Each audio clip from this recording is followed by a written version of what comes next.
I'm not quite sure when he started playing Counter-Strike, but he was playing computers with his big brother. In school, Nikolai was not a top A student. He was more interested in computers. Well, Nikolai started out as a youngster on the Danish Counter-Strike scene, and his passion, I wouldn't say it was there for Counter-Strike right from the beginning, because he was also playing badminton. Nikolai started playing badminton from he was 5 or 6 years old, and clearly very talented. He just understood the game. My mom gave me a racket when I was 2 years old in the garden. My mom wanted me to play badminton a lot more, and it's hard to explain when you're 14, 15 that you actually want to play a video game. He was playing at the top level team in our city. One of the big clubs in Denmark was asking if he would play with them, but he said no. It was always like a 50-50 for me, and in the end it was an injury in the knee that made me decide I'm really good at this Counter-Strike game, I should continue with that. So when I got the call to the best team in Denmark, I had this feeling in my head that was kind of split.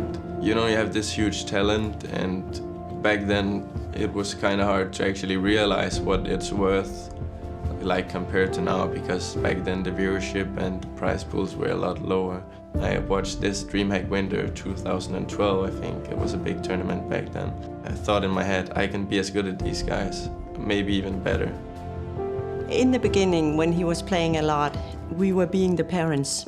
We were saying, you are playing too much, you have to go outside. I went to my first big LAN event. It was the Europe National Championships, and we actually won that, and it was the first time the Danish media covered it like as news.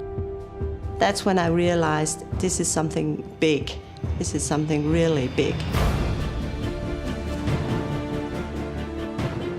When I first met him, I didn't know he was device. His strengths as a player is definitely that many times you can see Nikolai having a bad half, but steps up, and if the team are playing bad, he's really good to like, come on guys, we need to do this, and we can still do this even though we are behind. We have seen the comebacks before, we can do it.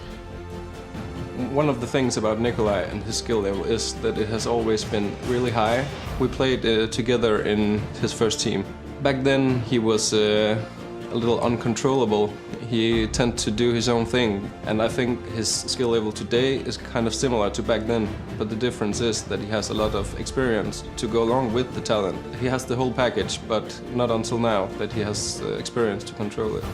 Device is one of the best players in the world, and he might not consider himself one of the best players in the world, but he is. And when we come to his opponents, they know that you shouldn't take meeting him lightly, because he is as good as he is.